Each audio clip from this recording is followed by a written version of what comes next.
Lethal Weapon 5, The Passion of Martin Riggs, Jendy Tartakovsky can't find an audience, and Joseph takes a sick day. Oh, it's time for class. Class is in session! Roll call! Bueller? I'm gonna be late for class. Bueller? Am I hallucinating here? Just what in the hell do you think you're doing? I'm late for class. You are mine now.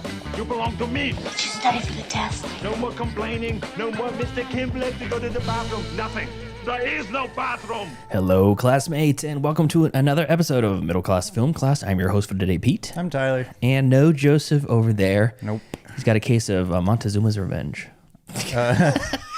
Yeah. He messaged us that he was infirmed yesterday, so we all decided to push it to Sunday. Yeah, which and is he's today. And he's the still 28th. and he's still not better, and or he has other things going on. Yeah. But either way, Yeah. rest in peace, Joseph. Wait, he's not with us any longer? He's past tense now. Well, this is for the land of the living. So. Yeah, exactly. What's up, Tyler? How you doing, buddy? I'm okay. I feel like we're finally into the fall now, which is very nice. We had one day, and I think it was Tuesday. Yeah, it was Tuesday. Tuesday was 100 degrees. Yeah, it kicked our ass, and then it was kind of like you know how like they slap the baby's ass after it comes out of the womb. Okay. Like, I don't know if they do that anymore. They don't. I don't know. Oh, I think they just What have I they been- flick it in the nose. oh, jeez. Yeah. That's why I have like a weird Yeah. nose. Anyways, yeah, so it was kind of like a smack into a paradise of good weather, hopefully soon. I mean, it's great now. I mean, I like the gloominess, but I'm always a summer guy. I've always been a summer guy. you know, I like the heat. I like it dry, Yeah. and I also like good weather to be able to cruise around in. I think I have a greater appreciation for summer weather now because we had such an awesome summer this year. Yeah. So like this last summer that we had was just it was pure bliss. Yeah, it was nice. Not But bad. I mean, we're getting on the weather Yep. again. I always you do that. started with the weather, you end with the weather. Yes. Every time I I really say, need to become a weatherman. Tyler comes out to the show, answers the door. I'm like, hey, what's up, buddy? Nice weather we're having here, huh? Yeah. He can't get one sentence in. I know it. I have the weather on my mind all the time. I like how that's like supposed to be like the hokey bit. It's like, oh well, nice weather we're having, huh? Like how everyone says, like that's kind of like a Well, it's stick. the lowest common denominator of icebreakers in a But we all conversation. experience it though. It's something That's that why no everyone one can- cares. That's why no one cares. Because we all experience. Say something interesting.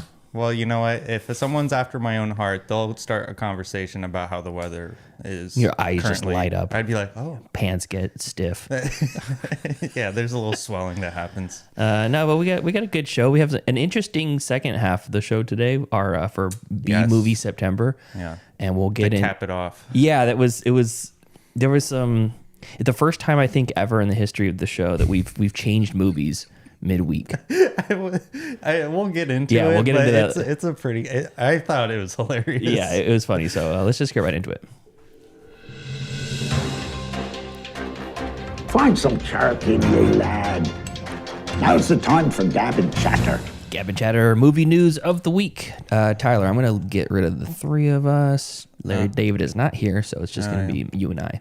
Okay. What do you got, buddy? All right. Well, this is the first time I was hearing about this, but there is supposedly a Lethal Weapon 5 in works with Mel Gibson directing because the director of the previous Lethal Weapon movies unfortunately passed away in 2021. Richard Donner. Yeah. And so Lethal Weapon 5? Lethal Weapon 5. A lot of people argue that Lethal Terrible. Weapon 4 like wrapped everything up, but apparently there's going to be a fifth one. I However, don't like this. However, it's probably not going to happen for a really long time because Mel Gibson's working on The Passion of the Christ 2. Yeah, Passion of the Christ too. Jesus is revenge. And that would be so awesome Yeah. if he went down that road. Maybe that's what Lethal Weapon 5 is. Maybe. Well, so, I mean, that was kind of like a lure because I really wanted to talk about actually the Passion of the Christ sequel, which is mentioned in this article. Okay. So Lethal Weapon 5 may or may not happen. It's not in like developmental hell or anything like that. It's just on really the back. early. It's on the back burner. It's really early. Okay. Yeah. And I thought it was interesting Mel Gibson was going to direct it, which I think it's in capable hands because he's a great director. So I'll pass. I love Lethal Weapon. I'll pass. Okay. I mean, what's Danny Glover gonna do? He was complaining about being too old for that shit in the 80s. I know. Now he's really too old. What year was the first Lethal Weapon? Let's see. 1989. All right, let's see. I think. 87. Oh, 87. 89 was number 2. I think he was turning like 40 or 35 or something like that too. Jesus Christ, he was that old already? Yeah, well. It kind of reminds me of like Harrison Ford when he played Indiana Jones. He was like already in his 40s. Mm-hmm. That's crazy. It's a stud. Why? So why do you want this? I'm not saying why or don't I want this. I just think it's in capable hands of Mr. Gibson. Oh, okay. But anyways, No, thanks. Regarding the sequel to The Passion of the Christ, it's actually called The Resurrection of the Christ, which I just learned moments ago. Okay, just now as I'm reading it. No, I'm just kidding. But yeah, I didn't. But I did find out today it was called The Resurrection of the Christ instead of Passion of the Christ 2. I think he should have gone with Passion of the Christ 2. But What subtitle? Passion of the Christ 2. Geez, I can't think of something funny to you. Passion of the Christ 2, Christ Back in Action. Yeah, Christ back. Christ's Revenge. Yeah, Christ's Revenge. Yeah, that's so good. I was wrong. Murtaugh was actually celebrating his 50th birthday Jeez. in the first Lethal Weapon when he's That's got the birthday cake and he's saying, "I'm getting too old for this shit." Yeah, But he was 40 years old, Danny Glover, playing a 50-year-old. Yeah, I was gonna say. Well, I mean, 50 isn't even that old anyway. I don't know. Okay, well, Tell me that when you're 40. I'm months away. Yeah, you are. Yeah, that's right. So are you technically. Many months. Many months. Many months. Many Yeah, months. dozens of months. Yeah, dozens. So Gibson began filming The Resurrection of Christ earlier this year in Italy, which will return Jim Caviezel. Is that Caviezel. Caviezel? Okay. So wait, are you backdooring a story about Passion of the Christ 2 into this? Well, yeah. That's Now you're telling- That's now what you're- I'm saying. I Lethal Weapon 5 was the bait, and then So we're the one getting bait and switched? Mm-hmm. I don't like this. well, I don't like this at all. we'll find it in your heart to accept the resurrection of the Christ. Mm-hmm. The I don't know what you're talking about, do you? Well, I kind of do because it's right in front of me. Okay. The film is only part. It's a two-parter too. So they're filming the first part now, which is supposed to come out on the 26th of March in 2027. Part 2 is expected to be released shortly after on May 6th. So they're releasing in the same year. I don't know why they're doing that way, but I'm guessing that the movie is probably going to be like 3 hours long. Okay. And yeah, that was it. Oh, Congratulations. You backdoored a Christian propaganda into the show. that's right. That's right. I'm a born again Christian now. How Not dare- really. How dare you? Not really, no. But I also, to kind of, fluff up my part in the news segment, I have a controversial take, and I'm kind of glad Joseph isn't here for this one because I think he would take a swing at me once I say this. Okay. So, He would just be disappointed. no, Let's see. Let's hear it. Okay, so the Lord of the Rings trilogy, beloved trilogy, Yep. timeless classic. Yeah. I think that it shouldn't be a trilogy. Okay. Why is that? I think that movie could have been done in 2 movies. And the reason why I say that is because I was watching some clips from the Ralph Bakshi Lord of the Rings movie. Bakshi. Bakshi. Okay. All right. And he did that whole story in one movie, and Yeah. it still felt normally paced. And it wasn't good. I thought, what? And it wasn't good. So what's your point? My point is that I think Peter Jackson could have made that story into 2 movies. I think I began thinking that they're too long, and I just really, I don't know if this is an effect on the short form media that I consume on a daily basis. Yeah, absolutely it is. It's your Or- brain rot. Oh, man, I didn't realize that. But I don't know. I was just thinking that I don't think it needed to be a trilogy. I think that they could have had 2 3.5 hour movies, and then that would have 2 3.5 hour movies. Mm-hmm. Yeah. I think I stand behind that. So you're basically saying it should be basically the same length, just 2 movies. Right. Okay, great hot take. Fucking great. I don't know. That was stupid. How long is Lord of the Rings regular edition? Let's see. Regular edition. Let's see here. Okay, so the extended edition, that's one I've watched, is 11 hours and 20 minutes. 11 hours and 20 minutes for the 3 movies. How long are the regular ones? 30 minutes of Fellowship. Okay, so that is an hour and 35. So 2 hours and 5. Okay, so it's 9 hours and 15 minutes. I guess you're still cutting like 2 hours out of the movie, I guess. I don't know. I think that it could be shorter. I think it could be longer. What? Although the extended editions, the second one doesn't really add as much. No. First extended edition, great. Third extended edition, also great. Yeah. Second one, okay. Yeah, I'm sure I'm going to get an earful from Joseph either within the chat, our group chat. His manufactured hot take. Or manufactured. I just thought of it. I just thought of it. I thought just of it now. On the drive here, I was thinking like... I have to say something. Well, I was trying to formulate like a little bit more cohesive. I was trying to think of a more cohesive thought on it, but I kind of just like blurted out. I think Lord of the Rings should be shorter. Okay, wonderful. You got anything else? No. Okay, great. So for my news story, I have is the name Jendi Tartakovsky ring any bells to you, Tyler? Of course, Powerpuff Girls, Dexter's Laboratory, Samurai Jack. Yep, Samurai Jack. Yeah. More recently, he's the director of the Hotel Transylvania series. Really? Yeah. So I had no idea. Yeah, he directed the first one, the second one. Let's see if he did the third one. I don't think he did he did the third one. He didn't direct the fourth one, but he's a executive producer. Mm-hmm. He's also done some other interesting stuff like Fixed, a movie that came out this year. It's about the dog that gets his balls cut off. It's a cartoon animated movie. Haven't seen it yet. Okay. It's on my list to watch. And then that series Primal about the caveman. Yeah, I saw that. I saw like an episode of that. That was pretty good. Yeah, he's interesting. Two Stupid Dogs, Dexter's Lab, Powerpuff Girls, Samurai Jack, Johnny Bravo. Oh yeah, Johnny Bravo. Yeah, classic. And his name, I mean, he's got an established catalog of successful projects. Absolutely. He's a really interesting individual. He's got a really interesting mind. Unique artistic style. Correct. And he just I think he's just overall good. He's on the good side of the ledger. Yeah. Totally. He's got a new project right now that's trying to get a foothold with Sony Animation called Black Knight. Have you seen the preview for it? I have not. Okay. So we're going to watch it here real quick. Let me get this thing queued up. And we're going to watch the little teaser that he made. I'm going to explain what this is in just 1 second. Where are we here? Okay, let's go.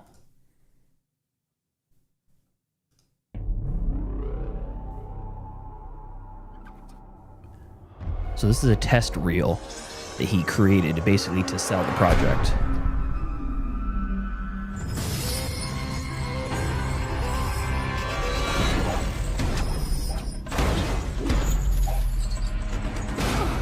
And the concept is this is a 20-foot tall suit that's powered by a knight. Controls it, like magically controls it. Okay.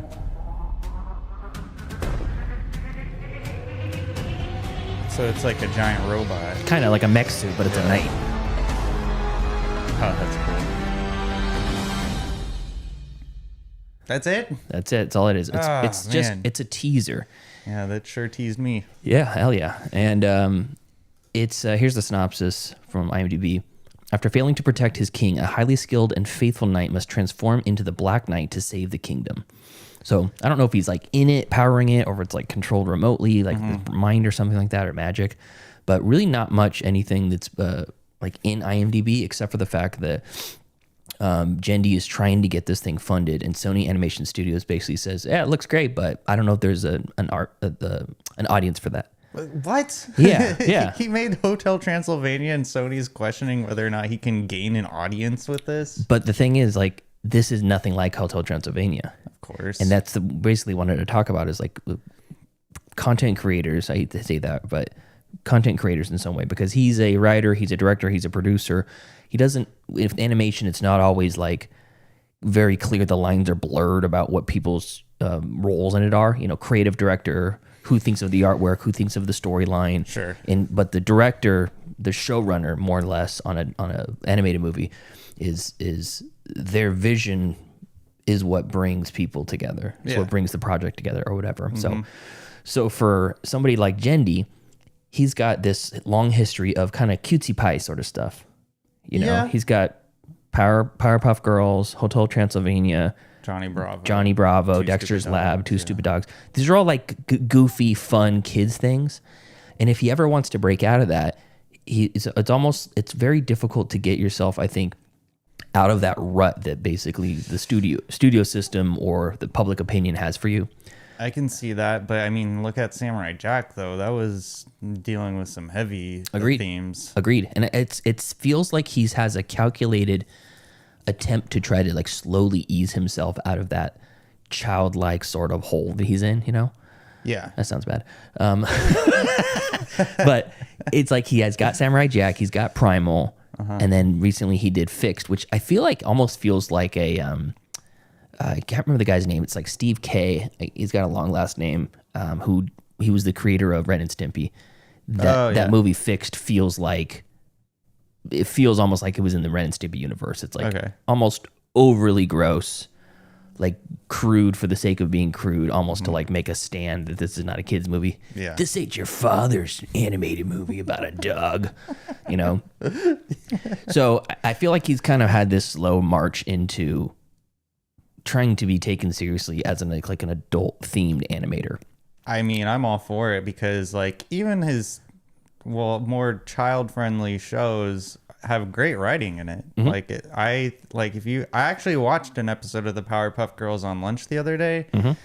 It was with the Rowdy Rough Boys. Yeah, great. It was like the male version of the Powerpuff Girls, and they were like that action scene of them beating each other up in the city was really well done. Really, I almost said choreographed because it's not real, but it was really like just well directed. Yeah. So it is very surprising to see like a studio like Sony kind of question someone who's has like a very like strong career. Yeah, he's got a pedigree behind him.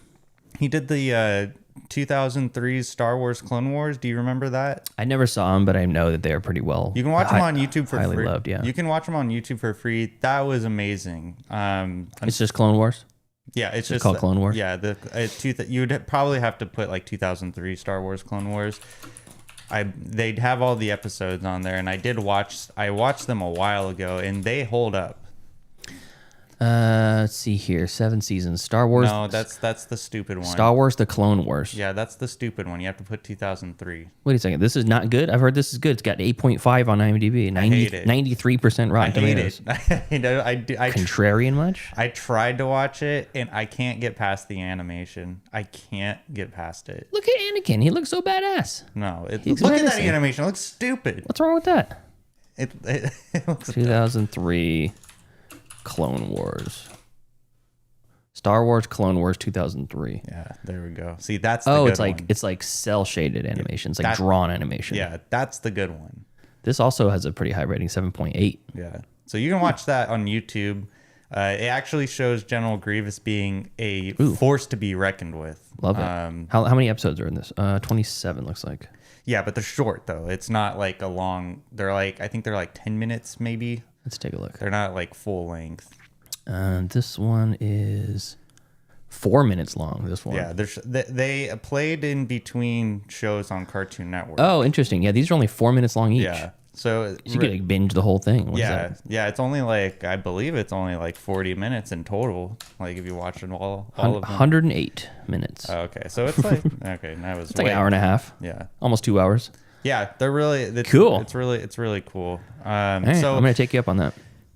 But to question Jendi, how do you say his last name? Tartakovsky.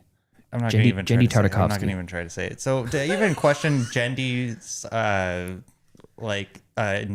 integrity, but pedigree. But to question his experience is really surprising to me. It's kind of like that's not his experience. That's not what they're saying. They just don't know if there's an audience. Well, they can just spit. I think, the millions of dollars they're gambling with. So they have the money to spend. Yeah, and they want to keep it. For what? I don't know, goods and services. What, money don't spend? Yeah, I think if anybody is aware of the success of Nimona, they should be aware that there's an audience. Sure. Because that was like a futuristic Night of the Round Table set universe that had monsters, it had giant creatures, it had shape-shifting, and it had some very advanced adult themes within it, you know, about perception and the color of your skin and your birthplace and things like that. Yeah. And if Jendi really is trying to do something a little bit above board and like a little bit closer to like an adult sort of entertainment, just look at Nimona. There's plenty of people who clamored for that and were heaping its praises. And that was on Netflix. I mean, I don't know who the animation studio is behind it. Let's see. You mean what? I can see why an executive would be apprehensive towards someone who doesn't really have an established career, but I just feel like, I mean, it's kind of like with what was it? It was the creators of it was that news story I did a couple of weeks ago about Call of Duty being apprehensive or having Steven Spielberg direct the movie. It's like, what? Like, he's like one of the greatest filmmakers ever. Yeah. This Nimona was picked up by Annapurna, and the DNEG Animation did the animation. Never heard of that. Yeah, never heard of them either. I'm looking up with their catalog right now. DNEG. Let's see. Ooh, upcoming. How to Train Your Dragon. Oh. Man, they must be a production. Yeah. Like co-opted with other studios. Like Pixar. No, but Pixar does all their stuff in house. Oh. It almost feels like that these are, because they lent some stuff to How to Train Your Dragon. That was the live action one. Interesting, but that's DreamWorks. So I don't know. Anyways, so I hope that Jendi gets his way. I hope that we get to see the Black Knight, or I think that's what it's called. Yeah, the Black Knight. Yeah. Well, I'm rooting for you, Jendi. Yeah, me too. You ready for some streaming picks? Yeah. Movies. Wanna watch a movie? Yes, I do. Disney Plus. Oh, HBO Max. If I don't get the pick, show's over. I have grown accustomed to Hulu Plus. Amazon Prime. I like Netflix. You found the pick. Streaming picks. Movies that we watched on our streaming services this week that you can watch on yours too. Tyler, lead us off. I don't have a streaming pick this week. I have an anti-streaming pick this week. Okay. All right. And it actually breaks my heart to put the status of anti-streaming pick to this movie because I loved this movie for so long, and then I rewatched it. Okay. And it was not good. Oh, just really not good. I don't know if it's because I've matured as an adult, or I just had more of a critical eye to it now that I'm older. I don't know what happened, but I rewatched SLC Punk on Tubi. Really? And stock is plummeting, Tyler. And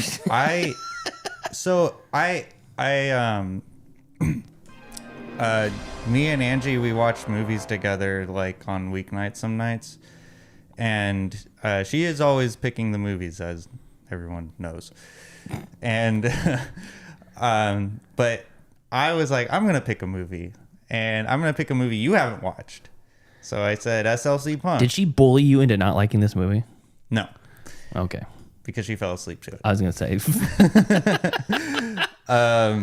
But I didn't fall asleep to it, and I was excited to watch it. I was like, I haven't watched this movie in a long time. It's a beloved movie of my past. I can't wait to rewatch it. I'm so glad it's on Tubi. And as I'm watching it, the glow in my eyes just started dimming. But tell us why you said that. I'm getting to that. Why? I'm getting to it. Get to it. Get to the point. Okay, so the movie is all over the place storytelling wise. There was a couple of moments where I didn't even know where I was in the movie, like in the time frame of what the events are happening, because it jumps around from the narrator, who's Matthew Lillard.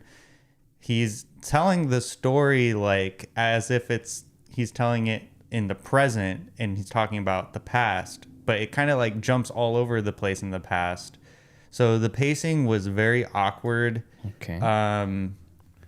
And so the story is about two kids from Utah who are punk rockers, graduate high school, graduate college, Okay. and then now the story is that they don't want to serve. They only want to service society by being punk rockers or anarchists, as they say. Okay. Even though they don't do anything anarchy, they just kind of just bum around. Much how like I lived my life as a 25-year-old.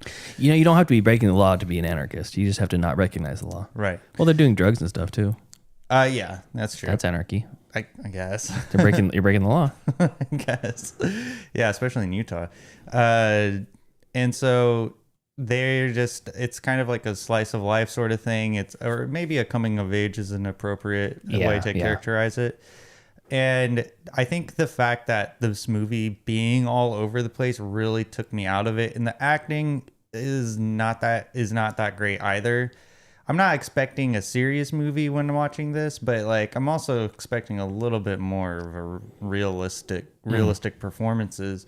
I think Matthew Lillard definitely kicks it out of the park. You don't think Heroin Bob does a good job, his actor? Yeah, I think he was probably one of the better actors in the movie. And the parents too were really funny. Shooter McGavin is the dad. Yeah, what's his name? I can't remember. I never can remember his name. Something McDonald. But he's Christopher McDonald. That's it. Oh, nice. And Good then memory. and then Till Schweigert plays their weird German friend, the tall buff guy. Oh yeah, he feels so out of place, but somehow And then isn't Jason Segel? Jason Segel plays like the big nerd. Yeah, who's yeah. also a punk rocker. Yeah. Jason Segel's really good in that too. But I think ultimately, besides those 5 people, all bad.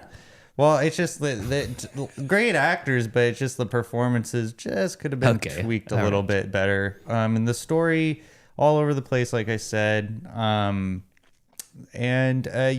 just found myself slowly becoming demoralized watching this movie and becoming really sad that I don't know if it's because I grew up and I look at that as kind of like an immature movie now. Mm-hmm. Or if it's really just not that great of a movie all around.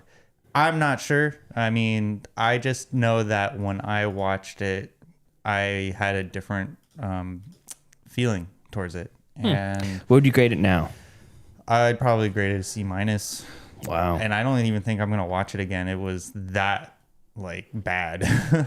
I did not have a good time watching it. And I was embarrassed too because I was showing this to You fell asleep. What are you embarrassed about? I was showing this to my woman. Okay. And right, easy. And she fell asleep to it. I had to apologize. I'm so sorry that you had to watch that. It won't ever happen again. I think that her reaction to the movie colored your reaction. No. I think that you're being dissuaded. That's not true. From enjoying the movie you love. That's absolutely not true. I mean that sincerely. This is a Manchurian Candidate situation. You're being unleashed. I mean it sincerely, like that. I was surprised with myself that I didn't like it again, or not again. I didn't like it this time around. So yeah, just very disappointed, and I think it's kind of strange that they did so well in school. Like I didn't do well in school, but I was still a punk rocker. So their experience is slightly different than yours, and so it doesn't make any sense. Yeah. It's absolutely correct. I think there's plenty of people who do well in school and they're like, you know what, fuck this, fuck society. I want to rage against the machine. I don't. You're done with raging. I'm done with the raging. After 30, raging falls off a cliff. And then I did. Where's that streaming? Tubi? Yeah, Tubi. Okay. And then it's gotta be streaming somewhere else too. Yeah, maybe. Let's see here. Nope, just there. Yeah. Doesn't even show as on Tubi here, but it is. But I know you watched it because that's all you have. Yeah. Well, I mean, and then I watched True Detective season 1 again in one day. Oh, congratulations! Had the day off? No, I didn't. You watched it while you were working? No, I didn't. I watched it yesterday on Saturday. Oh, okay, got it. Saturday. Yeah, that was. You know how like in that scene in The Simpsons where Homer gets up in the middle of the night and he has like 60 slices of American cheese. And 64. Oh, nice. Good trivia. 64 slices of American cheese. That's kind of how I am with True Detective season 1. Like, I was just like up at night and I was just like, episode 1. Episode 2. Hell yeah, that's called binge watching, my friend. Yeah, I mean, I've never watched a whole season of a television show in one go. I mean, maybe Chernobyl, but is that even really a TV show? It's a show. Okay. It's a limited series. It's all the same thing. I mean, the lines are blurred now because we don't watch anything on cable. Sure. So I mean, yeah. So SLC Punk, just it's sad that I don't like it again. I keep saying again, I don't like it anymore. Okay. So yeah, that's all I have. Rip SLC Punk. All right, cool. So I had a pretty busy week of movie watching. Got some good ones. And I think maybe 2 not so good ones. They're kind of more oddities than anything. So I'm just going to go right down the line from first movie I watched of the week right after our show last week. Barbara from the year 2012. This is a German movie. It's set in the 80s, East Germany. It's when the East Berlin, West Berlin. The Berlin Wall stuff yeah. on. And this character of Barbara, the title character, she's a doctor who's banished to a country medical clinic for applying for an exit visa. She basically said she wanted to get out of the country, and they said no. And by the way, you're banished. You have to go out into the boondocks and work at this tiny hospital. So, deeply unhappy with the reassignment and fearful of her coworkers as possible Stasi informants, Barbara stays aloof, especially with the good-natured clinic head, Andre, who has a thing for her. So she's basically keeping everybody at arm's length as you kind of find out throughout the movie, she's trying to find a way to like smuggle herself out of the country. And this is a pretty good movie through about 95% of it, and the ending is just phenomenal. Oh. So it as opposed to, what was that one that I watched? The Pledge with Jack Nicholson. Yeah. I said shit the bed at the ending. Yeah. Fuck the whole movie up. Yeah. This one did the opposite. Okay. Really nailed the ending. It went from a pretty good movie to a really great movie. Nice. Yeah. So this is streaming on Canopy and Amazon Prime and Hoopla. I blind bought it from Shout. Was it Shout? It was Shout or one of those, maybe Arrow. They were having a sale and they were like, oh, Blu-rays as low as like $5. And I was like, yeah, that's probably some stupid movie I've never heard of before. And this was one of them. And I'm like, it's got good reviews. Seems interesting. Plot sounds good. So I blind bought it and I watched it and it was really good. But you can stream it for free on Amazon Prime, Canopy, and Hoopla. Next up, this movie's called Night of the Reaper. Just kind of came to available. I don't know if it just released in like the studio circuit or whatever, but I think it's a Shudder movie because I watched it on Shudder. It's also available on Philo and AMC Plus. And this is another one where the third act just turns it into something great. Nice. Yeah. Let me see if there's actually a synopsis on this. Let's see here. Do they play Blue Oyster Cult in this movie? They might actually. Yes. I'm not sure. Which is funny because I just bought some blue oysters yesterday at the farmer's market. Oh, nice. And I had them for the first time. They're really good. So this is written and directed by Brandon Christensen. Also written by Ryan Christensen, starring Jessica Clement, Ryan Robbins, Summer H. Howell. All names I've never heard before. And it kind of felt like just a pretty standard sort of like teen kind of slasher movie. Here's the synopsis. College student Dina visits home and is roped into babysitting. The local sheriff is mailed a piece of evidence and is led on a scavenger hunt to reveal the killer of another babysitter. So there's these series of murders done by these people in robes with these skeleton masks on, like Halloween skeleton masks, and they call themselves, they say it's the Night of the Reaper or Summer of the Reaper or something like that.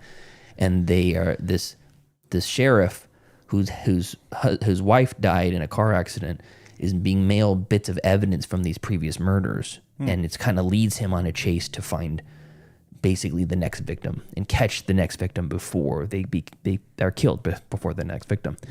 And this girl who comes home from college or whatever to this small town, and best friend is supposed to be babysitting this night, and she gets roped into it, and then she becomes the victim, the next victim, essentially. So it's almost like You're Next, where she's in the house and she's got to defend herself against this killer that's coming in, or possibly these killers that are coming in.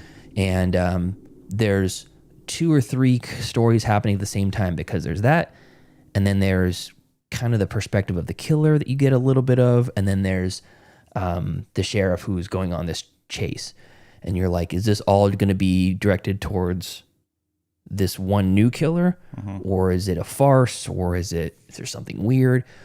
I won't say what it is, but when the third act happens, you're like, oh fuck, I didn't see that coming. And then it gets even more interesting. Nice. Yeah, and then it turns into something even better, because I was like, I had a number of friends online that were like, oh, this is great, you gotta watch this movie, indie, low budget sort of movie, it's fucking great. And I watched it, and like halfway through with Brianna, I'm like, it's pretty good, it's all right, it's nothing special though, I don't know why people are raving about it. And when you get to the third act, you're like, oh, yes. Yeah. Okay, that's good. Right. They were able to tie the story in a way that made it more than what I was really expecting. So that's called Night of the Reaper, new release on Shudder, AMC Plus, and Philo. Sweet. Okay, next one. I rewatched Phantom Thread. I'm preparing myself for one battle after another. And I'm watching my favorites of Paul Thomas Anderson, and there's a lot of favorites from Paul Thomas Anderson. And hardly misses. Yeah, there are, for my money, not one miss. Yeah. I don't really love licorice pizza. I don't either. But I still can acknowledge that it's a good movie, and it didn't hit me like the rest. But I watched Phantom Thread, and it's like I jockey back and forth between There Will Be Blood, Phantom Thread, and Punch Drunk Love is my favorite. From PTA. And fuck, man, this is a good movie. It's such an understated script. And it's streaming on Netflix, so damn near anybody should be able to watch it. It's great. And I've said it before, but I'll reiterate for anybody who's listening who's new.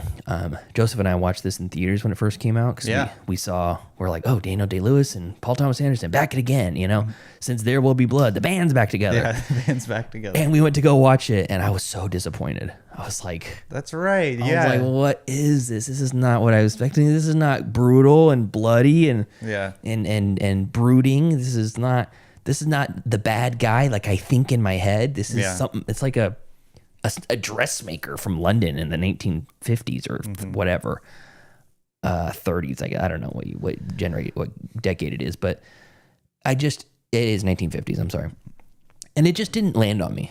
Only when I brought it back home and it became available to rent, and I watched it with Brianna, did I realize it was a dark comedy, and it is supremely funny.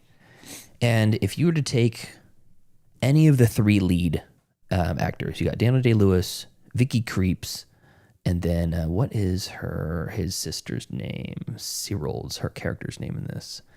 Leslie Manfield. Those 3 are the whole movie. The whole movie is them 3, their performances.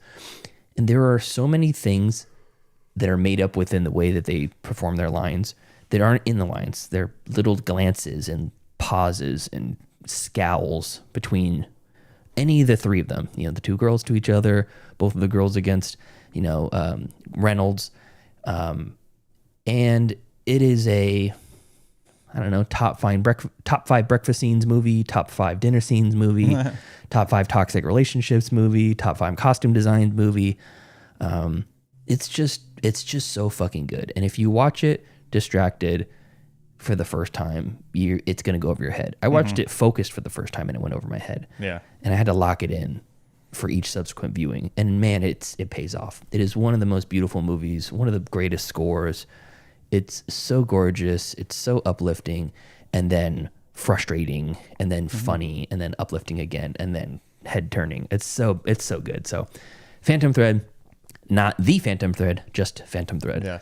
My favorite PTA as of right now. We just Tyler walked in as I was finishing There Will Be Blood. Yeah. And I don't know. I think that's a more entertaining movie. Sure. I don't know if it's my favorite though.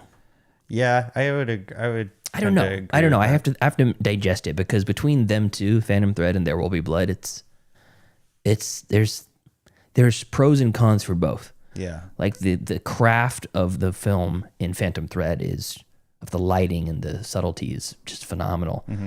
But there's so much more like substance to There Will Be Blood. There Will Be Blood. So anyways, Phantom Thread is streaming on Netflix right now. Go watch it if you haven't. If you haven't, you are in for a treat. Nice. Next up, I watched a movie called Lost River from 2014, streaming on HBO Max. Have you heard of this one, Tyler? I have not. This is Ryan Reynolds' only directed movie, or his first directed movie. All right. No, sorry, not Ryan Reynolds. Guy from Drive. Ryan Gosling? Ryan Gosling, yes. Yes, I got the two Ryans mixed up. Yeah, this is Gosling's initial. I didn't know he had a director's itch in him. Not anymore. Oh, no. Not good. Yeah. Not good. Yeah, Matt Smith is also in this. He's the de facto bad guy, and he's never been worse. Never seen him in a worse performance in a movie. Oh, man. The rest of the cast is pretty good, so it's not like they're doing terrible, but they just have nothing to work with. Christina Hendricks, Saoirse Ronan, Eva Mendes, Matt Smith, Ben Mendelsohn, a couple other people you might recognize, but this is like Tom Ford's Nocturnal Animals crossed with David Lynch, crossed with I don't know, wannabe Wim Wenders sort of stuff. Like he's really trying for an artistic feel. That's a strange combination. Yeah, he's really trying for a lot of artistic imagery, or almost like Beast of the Southern Wild, where there's a lot of kind of fantastical elements. Sure. But more like Mulholland Drive, where you're not sure if this is even the real world. Like, does this even exist? Okay, I see where you're going with that. Yeah. So, Billy is a single mother of two. She's Christine Hendricks. She's led into a macabre underworld while her teenage son, Bones, discovers a secret road leading His name is Bones? leading to an underwater town. Both Billy and Bones must deep dive into the mystery if their family is to survive. What a ridiculous name. Yeah, that's what I'm saying. It's almost like Bones. It's like the Warriors. Where there's roaming gangs, but the gangs aren't big, cool gangs. It's just two guys in a old Cadillac. Anyone could be a gang. Yeah, and there's some brutal shit in here too. Matt Smith's movie, he's the bad guy. His name is what is his name again? Bully. His name is Bully. His Saoirse Ronan's name is Rat because she has a rat, and Matt Smith's a bully, so his name is Bully. Okay. Right. Okay. Great stuff, Gosling. Get it? Great stuff. Right. Anyways. His move when you cross him or do bad by him is he cuts your lips off with scissors. Ouch. It's fucking gnarly. And there's one scene where you kind of see him do it. They cut away so you don't see it, but you do see the aftermath. And that makeup design of that was really good. Oh, cool. Really good. So it's not like there's nothing to love about this, but it's weird for the sake of being weird, and just a little more story and a little bit more cohesiveness would pull this out from an oddity in a bad way into an oddity in a good way. So it's 2.5 stars. Ugh. Yeah. I don't want to go see the next thing that Gosling makes. Let's just put it that way. So, Oh, no. so that's Lost River, streaming on HBO Max. All right. Next up, documentary just dropped. It's technically from 2024, but it just dropped on YouTube, called Across America. Across America. Across America. Yeah, so this is about this guy who skates his skateboard across America. Literally, that's it. Chad Caruso is his name. And he does it he says it's for, I think the charity is called Natural High. Yeah, that's what it's called. It's Natural High. It's basically giving kids ways to get high without drugs. Oh, skateboarding and all this kind of stuff. And because he was an addict in the past, and he was addicted to alcohol in the past, and was an addict in the past, and all this stuff. And he got free of all that shit, and now he's basically just a skateboarder, and he loves it. And he basically skateboards over 3,000 miles from Venice Beach to Virginia Beach. Jeez. Yeah, he gets That's a long ride. Yes, and he doesn't walk any of it. Doesn't walk any of it. He doesn't walk any of it. He skates the entire thing, uphill, everything, and he gets himself a spot in the Guinness Book of Records. And it's there's really not a whole lot of strife in this. A lot of documentaries, it's well, this happens, and then tragedy strikes and here's how they overcome it, or here's how they didn't overcome it, or whatever. Right. And there's not a whole lot of that. I mean, this is just pretty straightforward. You're just watching the guy skate across country, and you're watching the people who's interacting with along the way as well. Okay. And man, it's really encouraging. And he's got such a fucking great attitude that it's like such a cool guy. I would love to like buy this guy beer or a seltzer water. Something like that. I don't think he'd accept a beer. I'd buy him a lemonade. A lemonade. Yeah. And then the cool thing is, if you follow Chad Caruso on Instagram or YouTube or Facebook or whatever, he's got a lot of reels, little shorts and stuff that he'll do about the behind the scenes and stuff that they weren't able to include in the documentary. There's a bit where he goes to see Tony Hawk and tell him about what he did, and he brings the skateboard he did it in, and it's a little bit of a spoiler, but it's okay. It's not that big of a deal. He makes it the entire way without changing his wheels one time. Oh man, they're probably like nubs by the time. Look at the photo. There are chunks missing out of them. And he's like, he gives the board to Tony Hawk and he's like, what kind of wheels are these? And they're talking about it, and he goes, did you change bearings at all? He goes, I brought spares, but I didn't end up needing them. He goes, do you ever think we were going to blow? And he goes, yeah, the last week or so. Because it took him 3 months to skate the entire thing. And he's like, the last week of it. Seems pretty fast. 50 miles a day at least. My God. He's at minimum 50 miles a day. But Tony Hawk puts it on his wall of fame of skateboards he has in his like home office. And there's probably 10 or 12 up there that have different significance or meanings. And he gave Tony Hawk the board and basically hung it up on his wall. And he's like, this is the gnarliest skateboard I've ever seen. That's pretty cool. Really fucking cool. Yeah. That's cool. So it's called Across America. I'll put a link in the show notes so you can just click on the YouTube link and watch it. Yeah. But it's a proper documentary. It's not even an hour though. It's very easy to watch. Yeah. Okay, next up. Decision to Leave. Chan-wook Park, a.k.a. Park Chan-wook. Korean filmmaker who just has a pedigree a mile long. I think my favorite from him is Stoker. I love Stoker. Love me some Stoker. But this is streaming on Hulu right now, also Mubi. I think it is a Mubi production. And this is a pretty fascinating movie, and it is a little confusing. Okay. A little confusing. It really begs to be watched a second time. So I think I'm going to give it a little bit and digest it and then watch it again later. From a mountain peak in South Korea, a man plummets to his death. Did he jump or was he pushed? When Detective Hae Jun arrives at the scene, he begins to suspect that the dead man's wife, Soon Rae, but as soon as he digs deeper into the investigation, he finds himself trapped into a web of seduction, deception, and desire. All right. That sounds very fascinating. Yeah, it's a detective story, and he's basically trying to find out who killed the man, if it was a suicide or he accidentally fell from this, because he's like rock climbing. Yeah. Or if he was pushed, and he doesn't think it's the wife, but then he kind of does think it's the wife, and then he doesn't again. Then he falls in love with the wife, and he's got his own wife. And some things come to light, and then he has to recuse himself from the case, and it's really kind of deep and fascinating. But the thing that I really love about Chan-wook Park is how he edits scenes together in order to tell stories with editing techniques.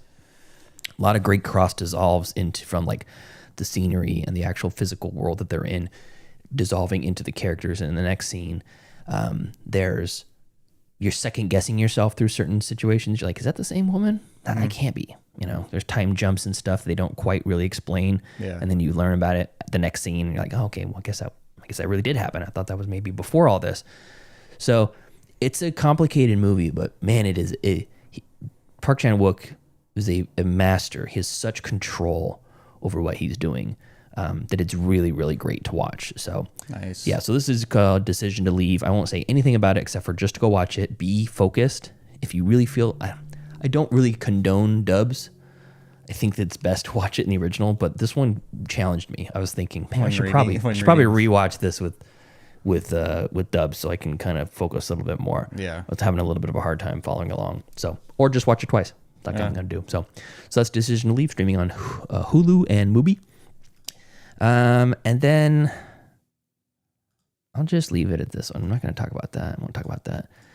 So I watched this movie called Explorer from Another World. Okay, Explorer from Another World. It's streaming on Amazon Prime. It's also on Plex. And it is 45 minutes long. Okay. And I was like, oh, that's kind of cool. It's like a retro future sort of Mars Attacks sort of look to it. Yeah. And it's only 45 minutes long. I'm like, that's cool. Let's watch a short. Fill in some time before we got to eat dinner or whatever the hell we were doing at the time. And here's the synopsis.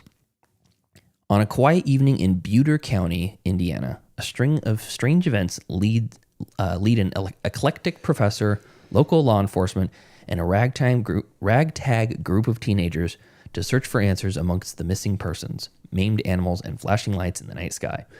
The residents must band together to stop whoever or whatever is committing these troubling acts. However, they have yet to find out that its preternatural behavior is far from random. Lot of stuff going on in there. It's almost as long as the movie. This is a nights and weekends production. This is done with friends on the nights after work and on weekends when they have free time. Okay. So it's not a studio production. It's like a zero budget movie. And for that, I applaud it. There's some great gore in this. There's heads exploding, human and alien. There's chickens that are disemboweled that look real, and it's really just a fake chicken. There's a face peeling scene, which lasts way longer than you would ever see in a studio production, and it looks so fun and good. And it's like the DIY nature of this production really is really endearing, and I really loved it. Yeah. And then I read into the, and I was thinking, this looks really good, particularly the intro credits, because there's like this, it's like this montage of, flying saucers, and it looks like kind of, retro 50s pulp comics, like Mars Attacks. Yeah. And then I read into the trivia, and it's all AI. Yeah, not the whole movie, but huge chunks of the elements of the movie are, and then the entire intro is, and every single song, every single song in the entire movie is AI, like generative AI ripped off from somebody else's art. So that really took the wind out of my sails. That's a bummer. And then I went and I read through a bunch of comments and stuff, and I read a Reddit thread where the director, writer, creator is arguing with people about it. And what a jackass. That's what I thought. And then I watched the behind the scenes from it all, and part of me is just like, this is just somebody's project they were fucking around with, and somehow it blew up and it made it on Amazon Prime. Because they have a bunch of other backyard movies that they've made with their friends and kids and stuff on their YouTube channel. I think it's called something Piranha Drama or something like that. Productions. And I think that's the YouTube channel as well. And I'll put all this in the show notes so you guys can click on it and click through and make your decision for yourself. Because we bag on generative AI a lot on this show, and for very good reason. It's stealing people's art. Yeah. I would love to see these guys get a real budget with a real set and a real production studio and be able to do it instead of having to go back and forth to their jobs and whatever. Because, or at least maybe just have them get involved with some practical effects houses and get on the team, because the practical effects were really good. Acting was god awful. The wigs were god awful. The sets were not good. They were created sets. Yeah. So it's not like the entire thing was AI. And it's also not like it was a studio movie where you're talking people who could spend millions of dollars on a movie who just cut corners because it's faster. These are people who just have day jobs and shit and work at a hardware store or whatever. I see your point. You know what I mean? So Yeah. it's like I can't. I reserve my vitriol and my hate and my spite for those who can but choose not to. Right. Where these are people who are just making it kind of for their own self and for their own fun, and their YouTube channel's got 3,000 or 4,000 subscribers. So this kind of accidentally stumbled onto the mainstream. Kind of. So people in the comments when they're reviewing this are just ripping this guy apart and ripping the movie apart. I don't doubt it. And I don't blame them either. So, but it's 3 of the characters in it, Nolan Gay, Harper Gay, and Liz Gay, and Ethan Gay. They're that's the mom and the dad and the 2 kids.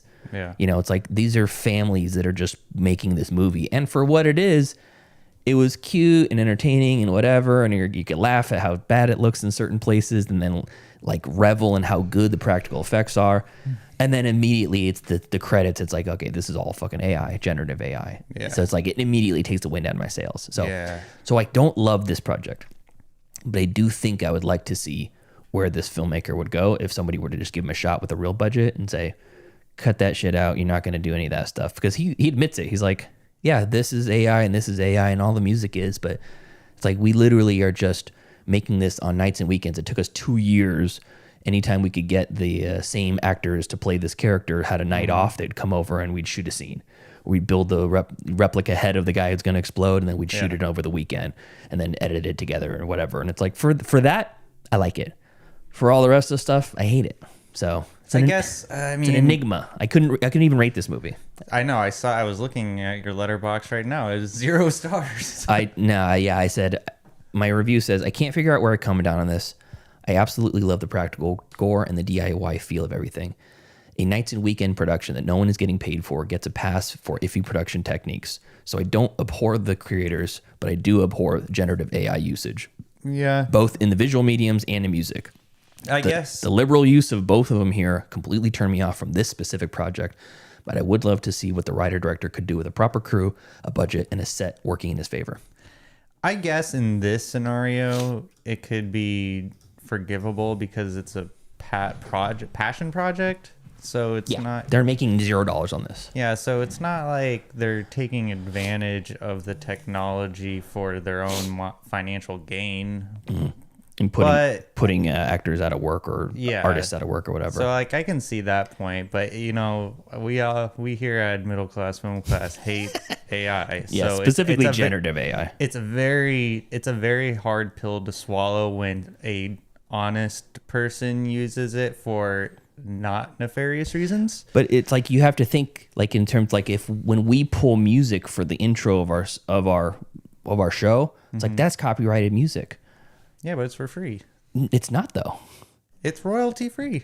Some of them are like the ones at the beginning of the show, but like this I don't know, take your pick when we're playing a song from fucking some memory from the 80s from when we're watching The Crow, and it's like I put it up in on the show, and it's like we get copyright struck for it. That's true. Because it's a copyrighted music, and then we can't make money from it. But I'm still going to use it on the show because it's fun, it's funny. We're making $0 on this. And it's like, but we're also not stealing that music and saying it's our music. Generative AI steals other people's artwork, rejiggers it, and says that's my music. Yeah. So it's like, I don't know. It's just a bridge that I can't sign off on. I can't cross. But this project tested me in the ethics of it. Sounds like it. So I would encourage you, Tyler, and Joseph, if you're listening, which I don't think he is. Well, he's not with the land of the living anymore. Oh yeah, you're right. To watch it, and the audience to watch it and see what you guys think. So the link will be in the show notes. So yeah, that's a good homework assignment. Yeah, there we go. So that's all I got. All right. Got anything else? No. Okay. So thank you to our cool ass yard duties over on Patreon. That's Javier, Heather, Michael, and Chris. And if you want to support us on the Patreon, you can do so at patreon.com/middleclassfilmclass, or you can just take the show on the YouTube, share it with friends or family members, share it on your Facebook or your Twitter feeds or whatever you like, and help us grow that way. It's more fun on YouTube. Yeah, it is more fun on YouTube. And I know we're not doing it at a normal time, so we don't have anybody in the chat right now. We don't. Angie said hi and then bounced. Yeah. It's just them? Okay. Yeah, exactly. But yeah, it is fun in the chat. So if you have a chance and you catch us live, you put that notification on and you see us going live, just hop in and say hi. It's a lot of fun. Until next time. Thank you for joining us today as we gab and chatter. We have plenty of streaming picks and a couple of fun news stories. Follow us later on today if you're on the live stream, and later on this week if you're anywhere else, as we review, what is it? Barbarella. Yeah, for our final movie in B-Movie September. Follow us on Facebook, facebook.com/MCFC podcast, and send us an email, mcfcpodcast@gmail.com. And follow us on Instagram at Middle Class Film Class, and on Twitter, I don't know if I forgot our Twitter handle name. It's at Podcast MCFC. Podcast MCFC. Yeah, there you go. And then on TikTok at Middle Class Film All Class. right, bye guys. Bye.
can all agree that we really enjoyed this movie and this was a masterful piece.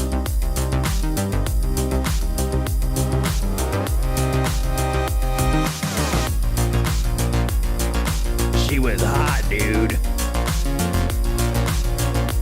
I used to lick batteries all the time when I was a kid. Oh, yeah.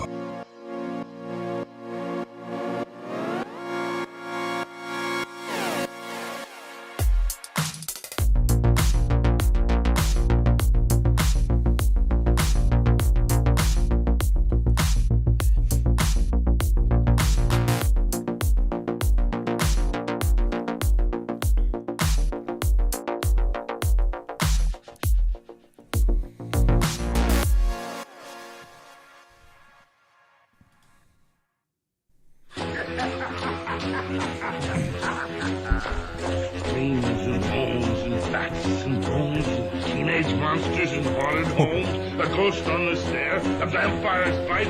Better beware, there's a full moon tonight.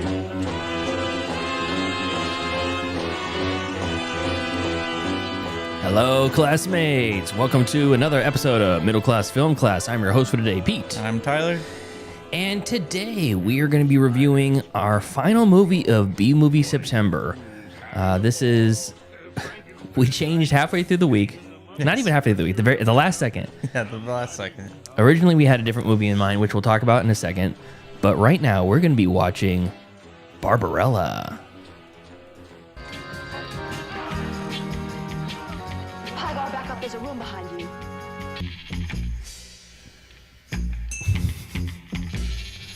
Come. The trailer was like 4 minutes long, so... Yeah. Chamber of ultimate Sexual desire. solution. I don't like the sound of To that. find a solution. Where did I know that from? I think we'd better get out of here. Tell me, what is that horrible thing under the floor? That is the Matmos, my child. The Matmos? And you really are from Earth. You don't understand. No. The Matmos. Yes. Well, see, the whole city is built over a lake. It's a very curious lake. Composed like you and I of living energy, but energy in liquid form. And it watches us. It is magnetic, and being positively charged, it feeds on negative psychic vibrations. That makes no sense. What you would call evil. Yes, it thrives on evil thoughts, deeds, and flesh. And in return, it gives us warmth, light, and life itself. But it has a terrible appetite.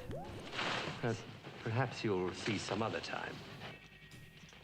Pygar! No, My Pygar. child, you seem again soon enough. Stupid name. Now, if you'll just come this way. Sit. I'm afraid you must do as I say. Sit. That was the weirdest whip sound I've ever heard in my life. Please?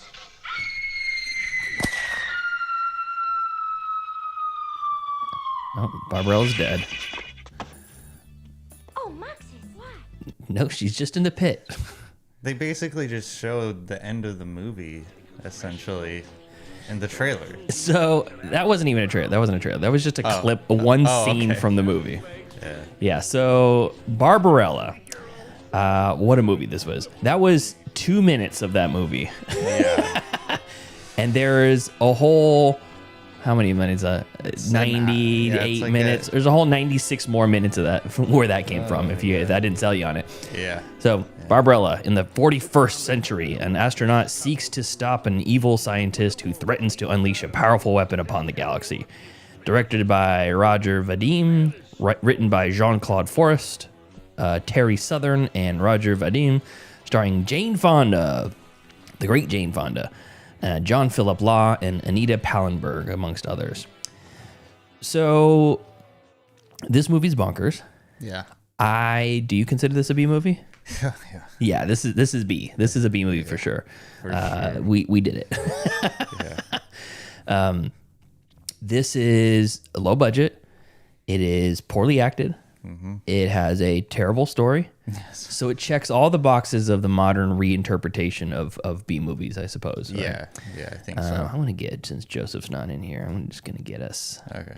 Just the two of us. Okay, so why are we watching this movie? This is the fourth movie of B Movie September. We've done Deathgasm, which was your pick. Yeah. The Deadly Spawn was my pick. And then Joseph's was... Toxic Avenger. The Toxic Avenger, that's right. And so for the fourth pick, as is tradition, the Patreon gets together. They throw out a bunch of ideas, and we vote on which one is the best one.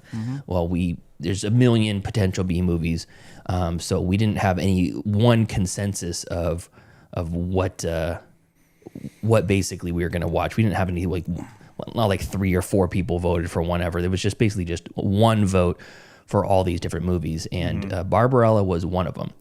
I'm going to go in and read. I'm going to read the comments so I can tell everybody what we had option for. Okay, so Heather says The Abominable Dr. Phibes, which we've already reviewed, so we can't do that one. Super Fuzz, also from Heather. Masterpiece of Ridiculousness in theaters, first run. She saw it in 1980. Heather also says There's Nothing Out There, often called Scream, before the movie Scream came out. Blades from 1988, I think, or maybe 86. And then Barbarella, which was another Heather choice. So this is a Heather pick.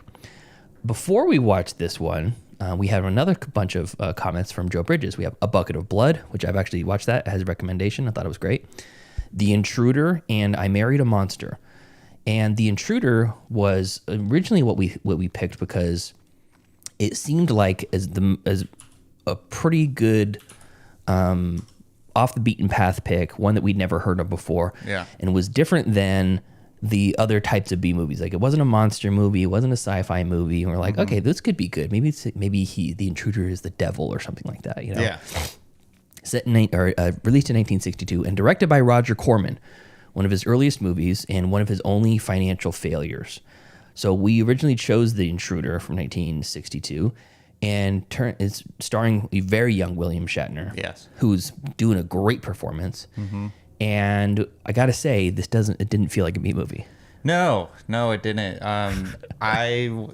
I mean, my expectation was it was going to be kind of like a hokey William Shatner movie with some laughs at how bad it is. Sure. Ended up being a very strong commentary on our society. Yeah, racism and integration and whatnot. It was in the weird transitioning of ending segregation. Yeah, exactly. And we're going to talk about this next week because Joseph's not here, but all three of us watched it in anticipation for the movie. Joseph got sick. We postponed the movie a day, and when I realized he wasn't going to be able to be here, I asked Tyler, do you want to pick another movie? You want to do something that's more B movie friendly? I was immediately, yes. Yes, he didn't even let me finish typing. And we picked together Barbarella. Yeah. And I'm glad we did, because, oh boy, with this movie. Yeah, that movie is the embodiment of, it's the essence of a B movie.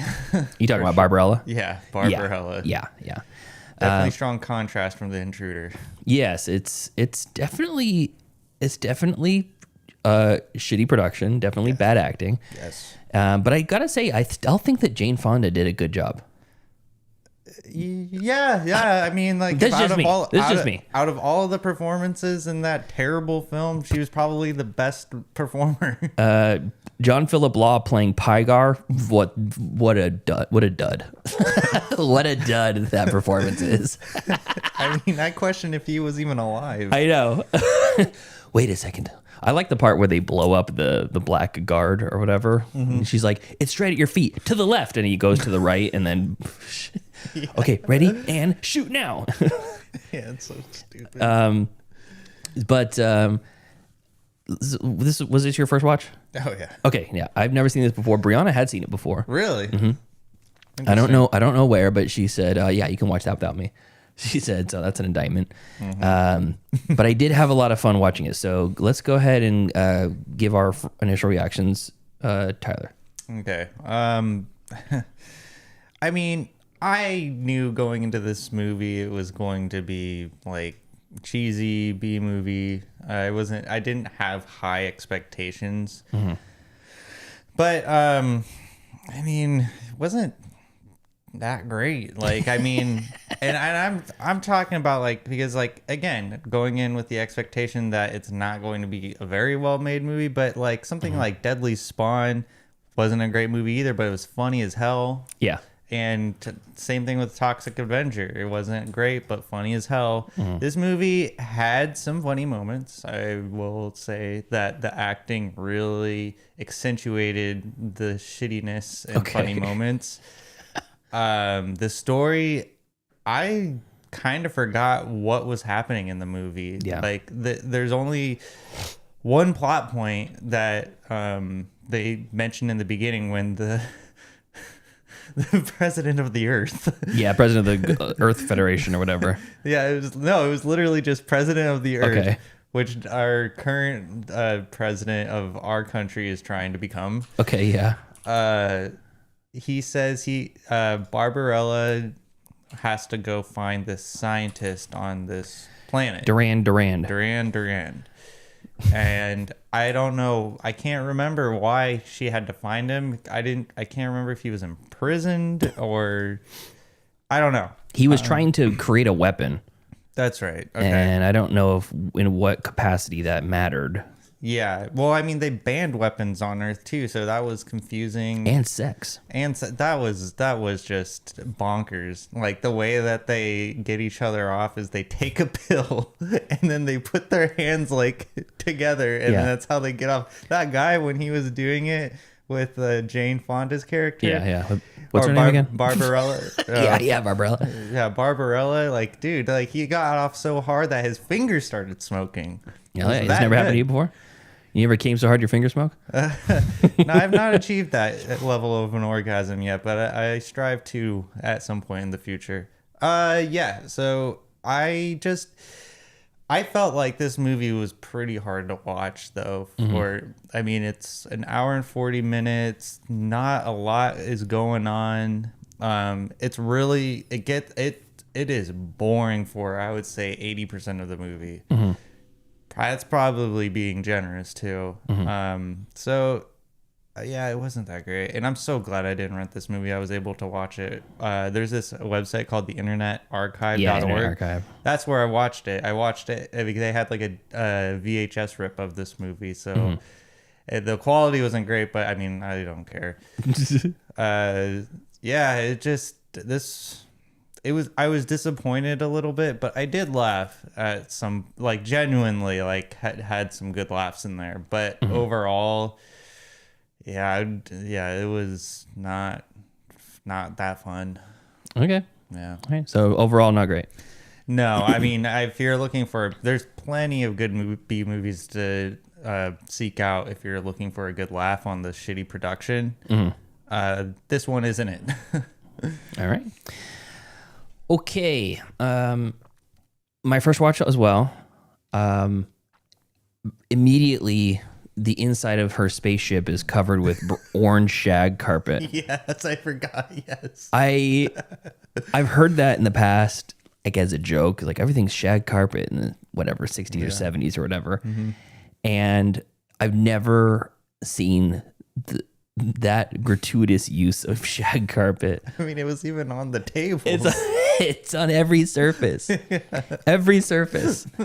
And the opening sequence, you're just watching her get undressed from her spacesuit as she's floating around. Yeah. And she seems legit. The character of Barbarella seems legitimately unaware of what's happening around her almost all the time. Yeah, she's very ditzy. Yeah, she's played ditzy. She's played to be a fool almost, which doesn't make sense for this world-renowned space explorer or whatever the hell she is. Like, I didn't think about that. You don't even know really what her purpose is. You know, oh, Barbarella, maybe one day we shall meet in the flesh. Yeah, is that a sex joke? Probably. Yeah. And also I've heard many times about like the running joke or the I guess the trope of having the good-looking woman basically just pays for everything with sex, in those movies. And it was like, you saved my life. How can I repay you? Well, we can have sex. It's like, do you have a pill? I don't have a pill. I don't need that pill. We're just gonna do it like we used to do it on a pile of skins, furs or whatever. Old school. Yeah, old school. And it's like, okay, so that happens in the first scene, or the first time she gets into trouble. And then the next time she meets another guy, she has sex with him. And the next time she meets another guy, she has sex with him. Yeah. I'm like, she must have had sex with 4 or 5 people in this movie throughout the course of the runtime. And she almost had sex with a woman. Yeah, that's true. She almost did. But ultimately, like, the plot didn't make fucking any sense. No. It didn't make whatsoever. The scientist is missing. Doesn't say why they need to find him, why it's important. Maybe it's because they want the weapon, I guess. But weapons are outlawed, and he's all the way on the other side of the fucking galaxy, so it doesn't even matter to them, So she crash lands at this place. She gets a tongue box, which is supposed to help her like understand other people, and then promptly loses it and can still understand everybody throughout the whole movie. And you might be thinking to yourself, well, she already learned the language through the tongue box of this one people. She ran into like 10 other races of creatures. Yeah. She runs into the mutants in the labyrinth. She runs into the people in the city. She runs into an angel. Doesn't have the tongue box for any of that shit. So I assumed they all speak the same language. I don't buy it. Not buying it. Yeah, I don't know. I'm poking at this movie, which is not supposed to be taken seriously, but and then what kind of aerodynamics is her spaceship? That was a weird. It looks like a doorstop or something, like a bookend. Yeah, I know. It had those 3 bubbles on it. It looked like a handle, like a door handle. Yeah, or something. It's strange. But yeah, it's every time she gets. I feel like the plot really was like, we need to do something weird because we're on a spaceship, an alien space planet. We need to do something weird. We're gonna make a weird set with weird costumes. Everyone's gonna be painted weird. And by the way, tits out. Yeah. Tits out for Harambe. I would say that was the most surprising part of the movie for myself. What's that? Nudity. Because I didn't think nudity was really a thing back in the 60s. So this wasn't the 60s, right? This was the 68, I think. Yeah, 68. Yeah. And this was actually very soon after the Hays Code kind of dissolved and the MPAA had become a thing. So they back before, if you look through Jane Fonda's catalog, the movies that she did before this, within maybe like 4 or 5 movies past this, were just rated as approved, not rated R, rated G, or whatever. So we have the pre-code movies on the wheel. That's the code that they're talking about, the Hays Code. If you had to be approved by the code to be able to be shown in public. Got it. And at this point, it was all dissolved, and this movie's PG. PG, and it shows boob. Yes, I know, because as famously Indiana Jones and the Temple of Doom kind of pushed the PG past the boundaries, and they created a PG-13 after that movie. So this was still in the age of, it was either G, a total kids movie, PG, which is like there's some in between risque stuff in there, and then R, which is like you got to have a parent with you. This is dumb. Yeah, so so this is PG. Every new scene, they'd be like, "Oh, these poor souls are doomed to walk the labyrinth for the rest of their days," and it's like everyone's tits are out. Yeah. No dick. No dick. No, we have to hide our shame under our pants. Yeah, and even the point when the wannabe emperor guy who like tries to overthrow the throne, he catches her, puts her in a situation. She almost gets eaten by birds, parakeets and budgies. That's right. Yeah, there's just a bunch of pet parakeets crawling all over. And then she goes down the chute. She meets that guy. They have sex, new school style, not old school style. And then she gets away, and that fucking guy catches her again. It's like, oh, the things I'm going to do to you. It's like, bro, give me a break. Haven't you fuck with me enough? He's like, she's got out of like 3 of his schemes. And then he puts her in some music device that's supposed to like give her an orgasm until she dies. Yeah. Like, what the fuck? Who thought of this? I mean, it was right before the Summer of Love. It's the year before. I guess it was open season back then, I guess. I mean, everyone was doing everyone. I mean, I'm not complaining There's a time and a place for all this stuff. There is? Yeah, sure. But the other thing too I thought was interesting and I actually appreciated was just how batshit crazy all the costumes were. Yeah. And it was like the costumes and the sets. Every new little area was like this took a lot of time to create. Even the bed where she's about to get down with the nerd scientist in the bunker, the new school way with the pill. Yeah.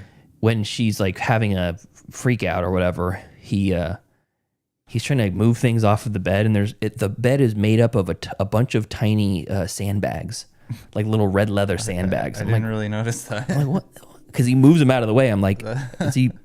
Like, oh, he's trying to find his like communicator or whatever. Oh, yeah, and I'm like, those are removable. I thought that was the mattress. It's just a bunch of like sandbags or something. I don't know. It was so weird. Yeah. And it very rarely did any of like this costume design like make a whole lot of sense. Like sometimes it would just be a guy in a ratty old, sort of standard dystopian garb. Yeah. Leather tunic and a fucking leather shorts. And then he'd have a piece of like green or blue cellophane wrapped across his chest. And you're like, to what end? What purpose is that blue cellophane doing to you, my guy? They were all on acid. Yeah, I don't know. So very rarely did it really land, but I at least appreciate that they committed that every new scene. Yeah, that's a good point. There was a lot of commitment. A flourish of design and a lot of risks being taken in that costume design and the set building. Yeah. There's at the one point there she's basically smoking a hookah with a guy in it. And they're like, what is it? Do you want some? You want a hit? What is it? Essence of man. You're like, they're smoking that guy. They're smoking that guy.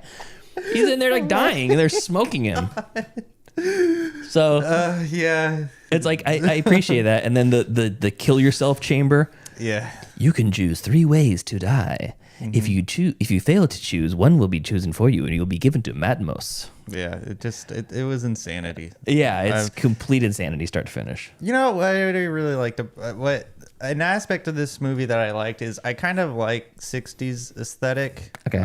Especially like when they it's like kind of like old Andy Warhol videos where it has like all like the trippy imagery like of like sped up lava lamps or something. I don't know what it is. Yeah, I know what you're talking about. All the like visuals. Yeah, I really like that stuff. And there was quite a few instances where that was showed, and I thought that was cool. I really wished that there was more like actual aliens instead of humans. Because I was when I was watching this movie, I kind of was getting like a little bit of a Star Trek vibe to it. Like like this movie could have been a Star Trek episode. Like pick any Star Trek episode. This plot was probably done by that show. Sure, yeah. And so with that in mind, I was hoping that it could have a little bit more of a Star Trek vibe to it. But again, I mean, it's these people probably were partying and not really thinking too clearly. Just partying. Too clearly on that. I mean, like, it just, man, and this movie was just so long. At one point, like, I think I was like an hour into the movie. I was like, it has to be almost over. And I checked the time. I was like, I have 40 minutes left. I feel like this could have been less than an hour, which would have been more in line with the B movie like ethos. I think it would have been more effective on me if it was shorter. And it got me thinking though too. It is related to B movies, but unrelated to the movie itself. Is that I have a greater appreciation for B movies made in the 80s, like for example, Deadly Spawn. Yeah, I was thinking I had that movie in mind while watching this one and thinking how like movies like Deadly Spawn really cracked the formula of being campy while being entertaining. That kind of movie really found out the formula of how to be so bad it's good. And this movie, while I didn't really get the vibe that they were trying to make a bad movie, like when we were talking about modern. Oh, definitely B not. movies. Yeah, definitely not. I didn't get that vibe, but I think that they were trying to find out that line where it could be so bad it's good, but while also being entertaining. I don't think with this they were. I think they were just trying to make a crazy sci-fi movie. Yeah, Because like sci-fi, I think at the time, like Star Trek and stuff was in vogue. Yeah, well, I feel like the sentiment behind it was we're on another planet. You have to use vibrant colors, build these sets within the studio, so you have like a working space to work around on. Like you see all those old Star Trek episodes. It's either they're shot on location outdoors in like Utah or Arizona to look like a desert, or they build a set with like green soil and like purple plants and stuff like that because they're like, oh, we're on another planet. It's on Mars. Yeah. You know? So a couple interesting things about this. So the movie was based on a comic strip from 1962, also called Barbarella. It was originally serialized in V magazine, which I think was the same magazine that Judge Dredd was in. Oh. Yeah, I think so. Roger Vadim was originally, at the time this movie was produced, was Jane Fonda's husband. Okay. Yeah, so he's just like, yeah, my wife is hot. Let's put her in this. Let's take her shirt off and put her in a movie. Yeah, exactly. Originally, it was not a box office success, but eventually it was re-released in 1977 and basically was cemented its place as a cult movie, a cult classic movie. Really? Yeah, yeah. Let me see what we have for box office. Box office mojo. Can't be that good. No. Let's see here. Barbarella, 1968. Ooh. Worldwide, $1,622. Oh my god. There's no way that could be right. What, did it only show in like 2 movie theaters? I don't know. Maybe they just didn't have enough like data back then or not. Maybe. Also, another thing that pops up is Dino De Laurentiis' name is all over the opening credits. Yeah. One of the most headache-inducing opening credits I've ever seen. Yes. Just because you do have the technology to make the letters fly across the screen like this doesn't mean you should. But they were really experimenting. Check this out. We got this new, we can control each letter individually. Let's make it fly across the fucking screen. Groovy, man. Yeah. So he has 194 producing credits. Jesus. Dude has been around forever. So I'm going to try to find some of his more famous ones. I looked through them. Tired? You okay over there? Yes. Sorry, I didn't mean to yawn that loud. It's okay. That was a big one. What was the? I know for sure the one that threw me for a loop and made me laugh was he was the producer for David Lynch's Dune. What? Which makes sense when you think about the aesthetics of this movie. That does make sense. And then the aesthetics of that movie. Yeah. Let's see here. A lot of Russian stuff, a lot of Italian stuff. Oh, Death Wish. Yeah. Cool. Original Death Wish. King Kong, 1976. I didn't know they had a 70s King Kong. There's like a million of them. Flash Gordon. Halloween 2, executive producer. Really? Conan the Barbarian. Okay. Amityville 2, The Possession. Halloween 3, Season of the Witch. Nice. Firestarter with Drew Barrymore. Conan the Destroyer. There we go. There's Dune.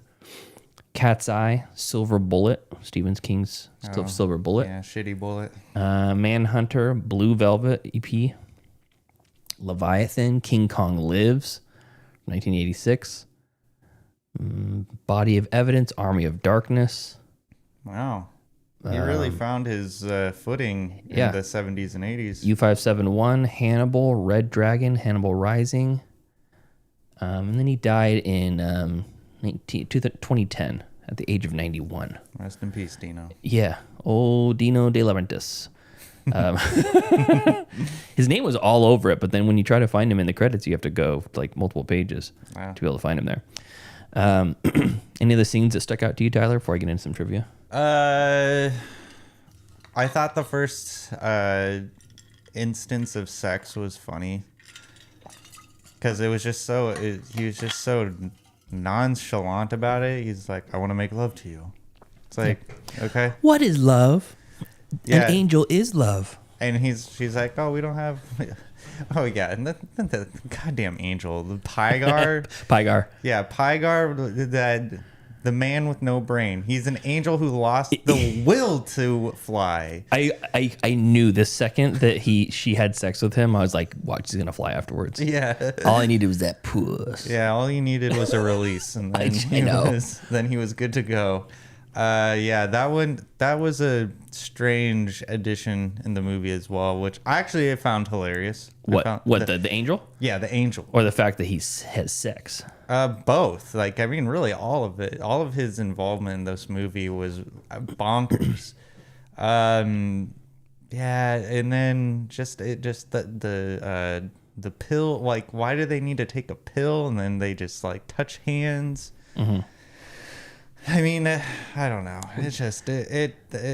You don't like the interesting depictions of future sex in movies? I mean, it was fascinating. They have in the cone heads, they do sensor rings. That's right. Yeah. And they just toss the rings on each other's heads, and they just kind of vibe out. And then there was also Demolition Man. What was in Demolition Man? They put like a headband on, and it connects to your brain, and they basically do the same thing where they put their hands up like this, and you're in your mind, you're having sex with each other. Like it flashes into like visions of him having sex with Sandra Bullock. I mean, you know what? That's not a bad idea if you want to prevent STIs. Yeah, I think that the whole point was like you have to have a permit to have a child in the future and things like that. Yeah, probably should have a permit to have a child now. How elitist of you. Oh, you have to vote a certain way too to have a child, huh? I mean, look where it's gotten us. Well, is that the one thing that got us here? I don't think it's that. Well, I mean, if you think about it, it's like a chicken and the egg scenario. Oh, okay. So I don't know. Maybe. So you're a fan of eugenics? No. Okay. I'm not. But yeah. It sounds like it. Yeah, this movie is just this movie's making me racist. Yeah, this movie, just the more I think about it, you know. Okay, I got actually a lot of trivia for this. Let's see if there's any. There's good a ones. lot. Yeah. Okay, so the opening sequence in the credits, Barbarella is seen floating around her spaceship while getting undressed. Jane Fonda was lying on a huge piece of plexiglass with a picture of the spaceship underneath her. It was filmed from above, creating the illusion that she was in zero gravity. Oh, that's interesting. Yeah, I was thinking she was on a green screen, but I didn't realize they probably didn't have green screen back then. It was like rear projection or something like that. Yeah. Dildano's password, which is, I'm going to try to read this. Lonfair Pilwingen Lugurgorgon Chirwin Drobe Will Lightantis Lu Gogogogoch. Is the name of a village in Wales in the UK. Jesus. It's also the United Kingdom's longest place named. Of course it is. Yeah. The movie's missing scientist Duran Duran inspired the name of the band, of course, with Duran Duran. How did I know? Yeah. I mean, it's like, yeah, you can't even, of course.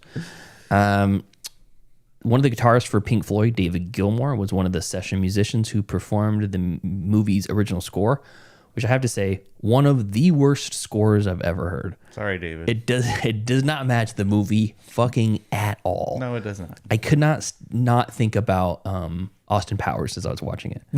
Yeah. Every scene, she's in peril, and it's like, and there's no menacing sounds or anything. Yeah, it really took me out of the movie. Barbarella travels to the evil city of Sogo. The name is a reference to the biblical cities of Sodom and Gomorrah. That's interesting. Creative. Yeah.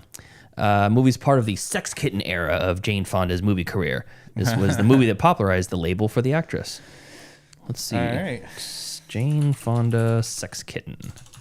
I'm getting put on a list after this. I can see her like in interviews, like as she's elderly. She's like, I remember my sex kitten days. Let's see here. I went through a sex kitten phase. Sex kitten is a woman who exhibits a sexually provocative lifestyle or an abundant sexual aggression. The term originated around the 56. Articles of blah, blah, blah, blah, blah. Celebrities. Eartha Kitt.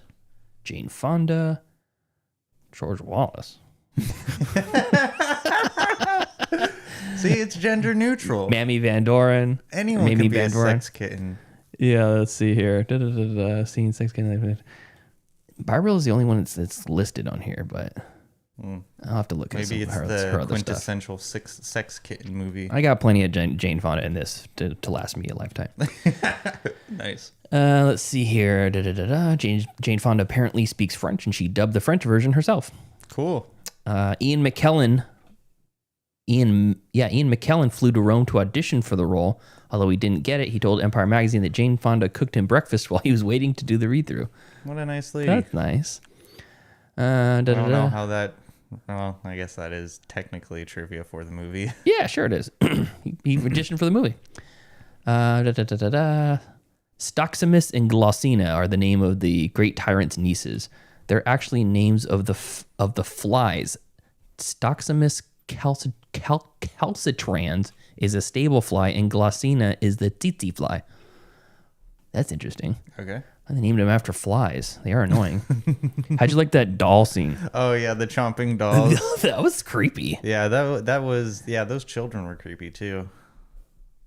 Yeah, they're Yeah, that was a very that seemed kind of like because that happened in the beginning of the movie, and when I was watching it, I was like, okay, this actually might not be half bad, and I mean, and obviously it gets progressively worse, but that scene was pretty cool. Mm-hmm. The Professor Ping, the shirtless Einstein-looking guy. Yeah. He was played by famous French mime Marcel Marceau, who was cast against type because he's playing this loquacious speaking role, but he was actually dubbed by a guy named Robert Ricci. So his voice still is not heard in the movie. He's a mime, so I don't think anyone knows what he actually sounds like. Oh. Perhaps he's like Teller from Penn and Teller. Interesting. Yeah.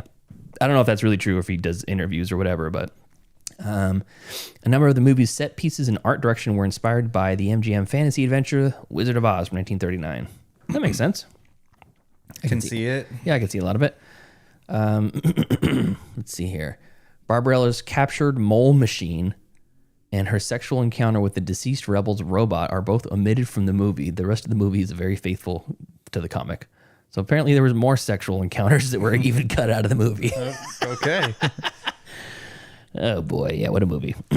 I actually thought it was, as a whole, it was fun, but there is just some long dragging parts in it. Agreed. And then they get into a new segment, new sequence, or a new area of the city, or a new whatever, and I'm like, oh my, let me guess, there's gonna be tits here. And then he walks in, it's a woman, shirtless woman, swinging from a rope or something like that in the middle of the room, and they're all like looking at her. Yeah. Like, how did I know? Yeah. How did I know? I mean, you're gonna watch a movie called Barbarella. You're gonna expect some titties. I didn't expect that much. You said you were surprised by the nudity. I was, but only because it was made in 1968. That's what I'm saying. That's what I'm saying. But knowing what I know now, yeah. Not surprising. You want to grade this thing? Yeah. I would give this movie, unfortunately, a C. Give it a C? Yeah. Okay. I just, there was a lot more to be desired, especially because I felt like they had all the pieces together to make a cult classic. Anyone who's calling this movie as a cult classic are out of your minds, because I don't think it's good enough to, it's not, you know what? It's not even about being good enough. It's not memorable enough to be a cult classic. It's nothing like, what, you can pick any of the garden variety of cult classics, and the only reason why they are cult classics is because they are memorable in some way. This movie, it isn't. You don't think it's memorable at all? No, I don't see myself revisiting this movie to have like a good time. I just okay. I don't know why. Not for fun, maybe for punishment. yeah.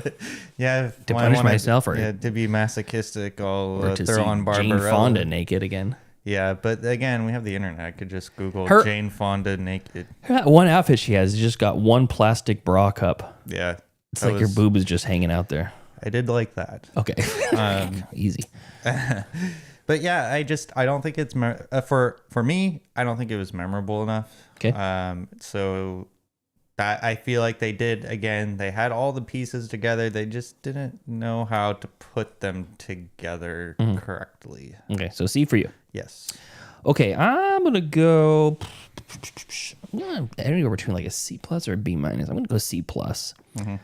Mainly because the story is just the worst. It doesn't make any sense. Garbage. It doesn't hold your attention. I don't care about any of the characters. Yeah. The acting is really bad for just about everybody. But I gotta say that the sets and the costumes were a lot, and they were exciting, and they were fun. Even if I didn't like all the costumes, at least I was like, they were giving you something. Yeah. And they were really putting it all out there for those costumes and for the set design. So, for sure, time capsule movie. Very glad I watched it. I can't see myself revisiting this again, but it might be like a good background movie at a party. Yeah. Again, you put it on, you're like just one crazy scene after another and one costume after another. But I can't help but think that the entire movie was basically just a ploy for the director to show off his wife's body, and also just every scene, the entire script was designed to put her in a position where she could have sex with somebody and then change costumes. Yeah. That's pretty much it. Every time, every encounter with another man, she comes out with a new costume. The husband was a cuckold. Yeah, he could have been a cuck. Yeah, so classic cuck. So, all right, so that's Barbarella. That's it for B Movie September. Yeah. Where do I have my drop here? Well, now we get to spin the wheel. Yeah, let me go grab that wheel here. 1 second. Actually, I have the music. 1 wheel, 8 slots, 3 hosts. This is the Wheel of Destiny.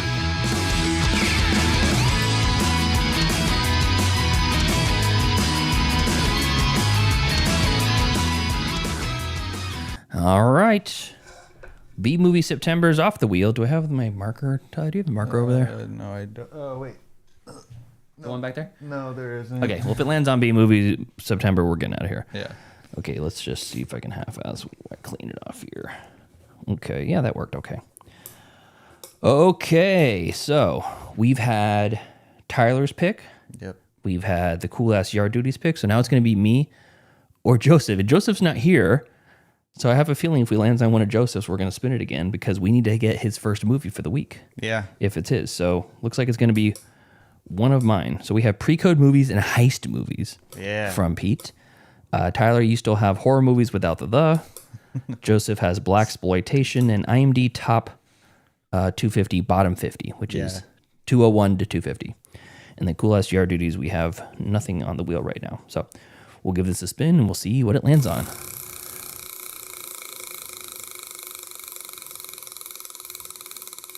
Hopefully it lands on one of mine. So we don't have to respin.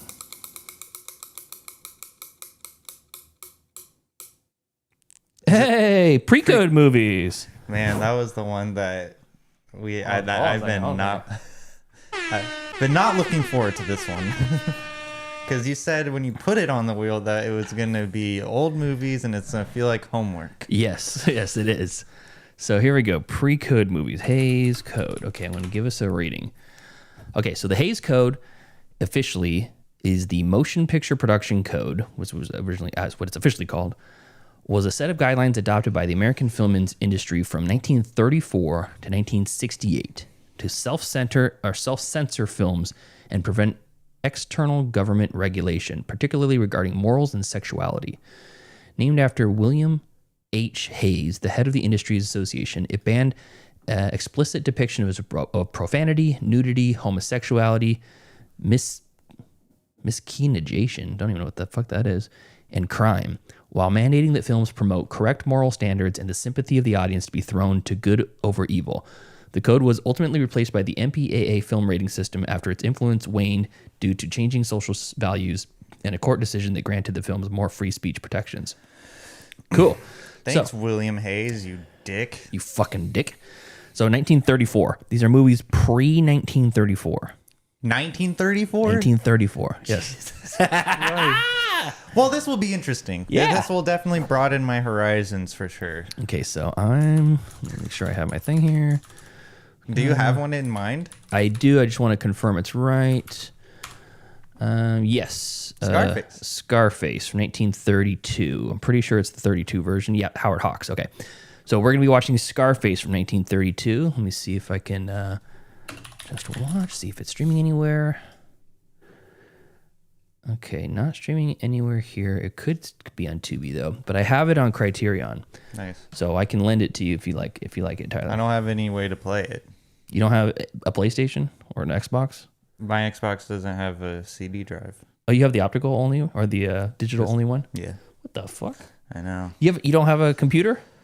It doesn't have a drive. It doesn't have a thing to put. There's no optical drive in it? No. How's that possible? I don't know how is anything possible. I can't believe you've done this. You've ruined the show. I ruined the show. You have a digital only Xbox and you don't have an optical drive on your computer. Get the hell out of my house. I have a Blu-ray external drive you can borrow because I had to buy it to play Kate the Tortured Crossing from Neil Breen. Because I don't have optical drive on my computer either.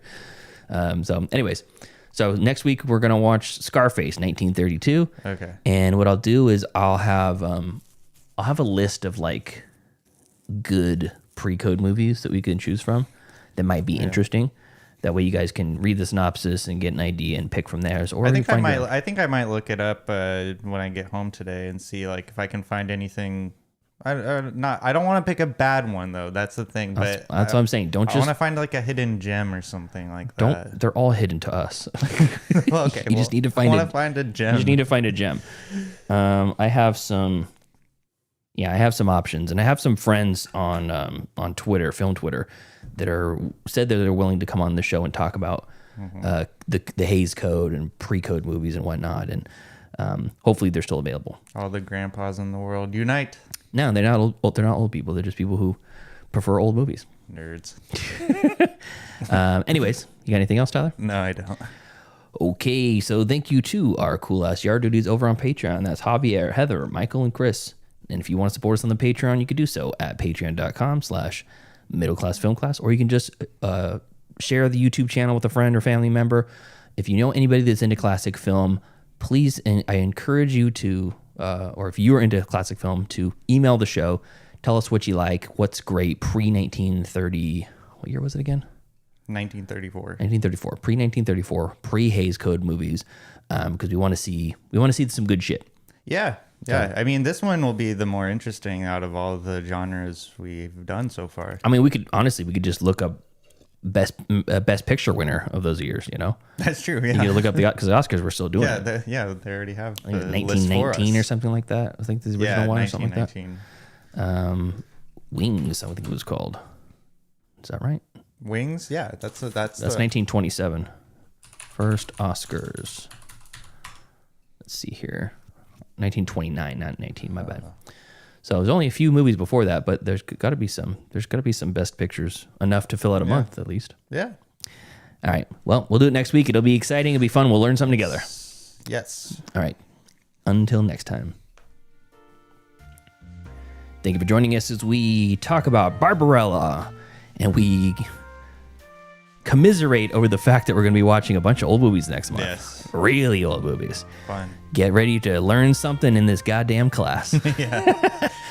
Follow us on Facebook, facebook.com/MCFC podcast, and send us an email, mcfcpodcast@gmail.com. And follow us on Instagram at Middle Class Film Class, on Twitter at Podcast MCFC, and on TikTok at Middle Class Film Class. Thank you one more time for joining us. See you next week. See ya.